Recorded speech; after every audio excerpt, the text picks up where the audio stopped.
Get 2 months free of YouTube Premium by clicking the link below. This supports the channel and gives me some kickback. Thank you to YouTube for the support. No event in the history of Deep Rock Galactic was as big as the rival incursion.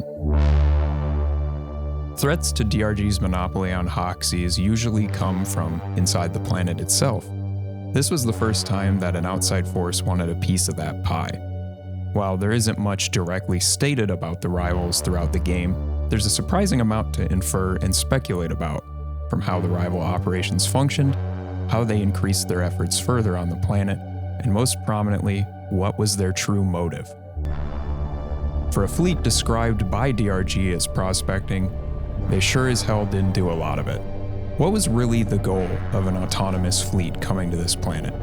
Are they really a rival mining corporation, or maybe something else? Something they don't want to tell you about.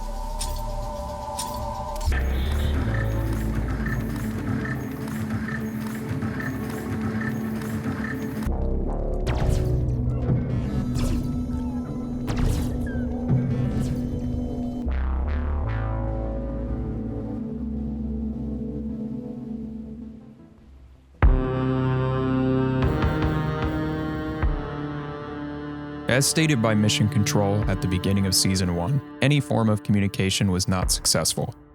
There's no information about who deployed the robots towards Hoxie's, and most of the information we have comes from the designs of the robots themselves.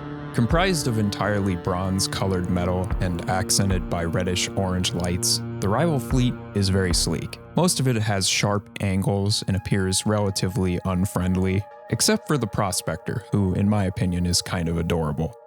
Besides our friend the Prospector, the robots are armed with a wide range of weaponry, diversifying their tactics quite impressively to reduce any possible data thieves. The more different ways to deal with a threat, the better your chances are, I guess. The majority of these arrived during the first season, but there were a few tricks up their non-existent sleeves later on. Rivals were collecting data on Hoxie's in a massive amount.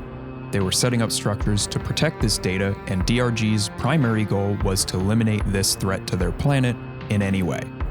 To make the ever-increasing duties of the workforce less of a blow, the Season Terminal was introduced, a company store of sorts tracking the efforts of each worker, how much data they collected from rivals, paying out in credits, minerals, cosmetics, and Scrip. It's been a while since we did a little history lesson with SNIS thing, so let's do that again. Scrip shares similarities visually and also in name directly with Company Scrip, a popular form of company-exclusive currency paid out to workers in advance for their actual wage. This typically came from company towns, which were governed by a company itself. I can't think of a worse concept. The use of company Scrip was made illegal in 1938 with the Fair Labor Standards Act in America. While this company town structure took place in all sorts of industries, the most widely known deployment of this was coal mining. In coal towns, miners lived here, renting their housing and having it cut from their pay each month, and the only place they could exchange money for goods was at stores in these towns. You could spend Scrip here, and the price of goods was hiked and exchange fees were added on. The benefits for mining companies were twofold, both increasing their profits by taking from the paychecks of workers and creating a sort of debt for these workers that had no ability to save up actual legal tender, making it very difficult for them to leave the occupation. It created loyalty. In the case of DRG, it's way less sad. It's likely that the employees of Space Rig 17, which is essentially a floating space mining town if you really think about it, are doing more work than they're getting paid for in Scrip, and also paying workers with what is essentially monopoly money that only works on the space rig.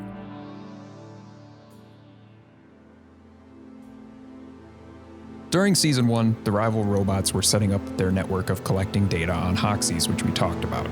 This was comprised of 3 main aspects initially. Prospectors collect data by scanning around the planet. This can be seen if you watch prospectors before firing at them or initiating combat. They'll passively explore the environment and scan a variety of things. Prospectors store data in their own internal data cell, which is on board the robot itself and can be collected by the dwarves if it's defeated. Data is also stored in data deposits, which have been constructed around the caves. Prospectors can dock with these data deposits. If you actually look at the models of both of these structures, they can fit perfectly together, and they transfer data over to them.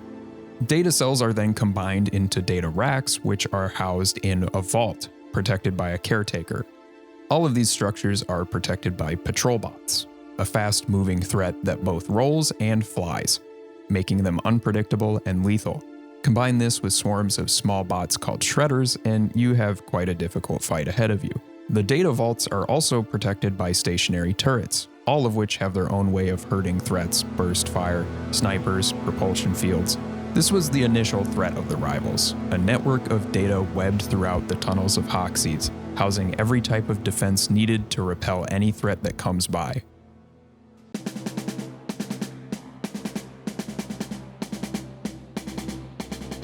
Season 2 watched the autonomous fleet adapt to their new threat, creating structures and robots to hopefully continue their operation on Hoxie's and gain the advantage. Rival turrets now have expanded to setting up camp in any mission type in the game, marked on the mission board by rival presence mutators. These turrets were controlled by a hub and scattered around it to protect it from being hacked. If the turret controller was disabled, all of them around it were remotely detonated, but patrol bots and shredders still lurk around in those caves.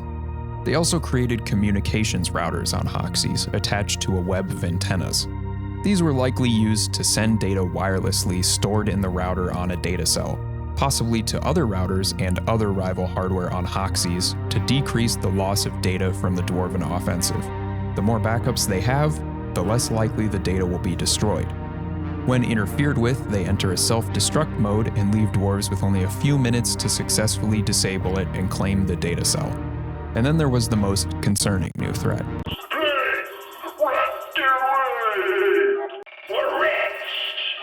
The rival nemesis is unsettling.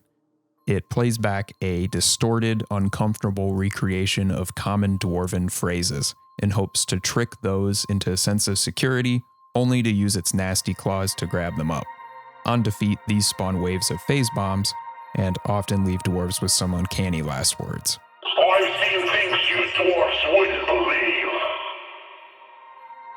It's concerning, to say the least, to watch rivals autonomously adapt to DRG's attacks, backing up data wirelessly, increasing their presence in other caves, and even trying to mimic their enemy in hopes to deceive them. It paints an unsettling picture for what this fleet could have done on other planets across the system, and how successful it was in doing so. Season 1 and 2 are in the past now, and as it stands, the rivals still reside on Hoxie's, though nowhere near as many remain. Their ability to quickly spread throughout the planet makes it difficult to ever fully remove them, but it's no longer the priority as other things entered the system soon after. DRG's workforce can still tackle sabotage missions and events. They're pretty few and far between. It's safe to say that the threat of the rivals is never truly going to leave the planet, but Hoxie's remains in the hands of DRG thanks to their resilient workforce. We're left to wonder what the rivals are doing now. It's safe to say this isn't the first or last time this autonomous fleet will attempt to collect the status of an entire planet, judging by how sophisticated the operation was.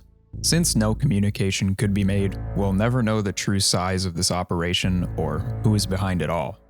While DRG states the rival objective was to prospect on the planet, I don't trust their judgment on that. Of course they'd assume that, and DRG wouldn't want workers to believe anything else. This narrative is too convenient for the company, almost acting as a point of unity between workers and corporate. That leads into my theory. There are two outcomes in my mind, or possibly both at once, that are more likely the reason why the rivals actually came to Hoxie's. If it's true that this was a prospecting effort, it's likely they were scanning the planet for something worthwhile and discovered it. Obviously, Hoxie's has a variety of riches we knew about during Season 1, but also riches that we discovered recently in Season 5. It's possible that the rivals detected the presence of Morkite geodes, which DRG would begin harvesting in the deep scan missions. DRG's discovery of this could even be from collecting and analyzing rival data, but they would never admit to doing such a thing. That being said, the rival fleet did not construct what I would describe as a mining operation. This was focused on data collection exclusively. I think it's worth considering that maybe the rivals were looking for something else. The collection of data could have been environmentally related, maybe trying to deter the continued destruction of the planet from DRG. It's obvious that the impacts on the planet are irreversibly bad for its inhabitants. Or it could have been something worse, deeper than any of us could have known. The recent threat of core spawn crawlers, along with the introduction of rogue core, shows there's something more sinister brewing beneath the planet. And the rivals could have been aware of that, collecting data on the concerning readings they got before landing, either to contain the release of core spawn or learn more about it for further research on other planets. DRG would also go out of their way to hide this information from their employees as long as possible. Now that core spawn have started appearing though, through the rifts around the planet, it's too late, and we're in the mess that maybe could have been prevented entirely. It's likely that all of this information was well known by DRG during Season 1 and 2, and they made the decision to stay because of the immense value of morkite seeds, which potentially could allow the continued growth of morkite, no longer needing to extract as much from the planet and further monopolizing the mineral. So DRG has a choice then. Do they continue mining on the planet and extracting the most valuable resource so far, even while the most concerning species is discovered on the planet? Or do they leave for the sake of safety of their workers? We all know what they chose.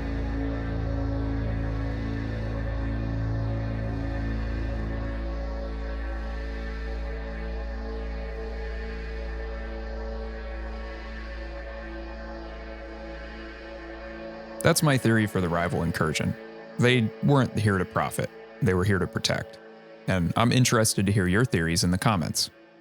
Besides a full-on theory, there's a lot of thematic aspects of Season 1 and 2 that I think are very interesting. Fully autonomous work is something that DRG would kill to have. If you could not work and get a paycheck, they would love that. They'd just rather have a robot. So it's amusing to have DRG's direct enemy be that, an autonomous company that does that. It's funny. Data collection in general is a very controversial topic as well. It's interesting morally to, think about, obviously. And you never know what the rivals could be doing with the data that they successfully retrieved. I mean, look at what they did with the Nemesis. These guys know all about you and your funnily dressed dwarven friends. With that, I think that's all I have to say about the rivals for right now.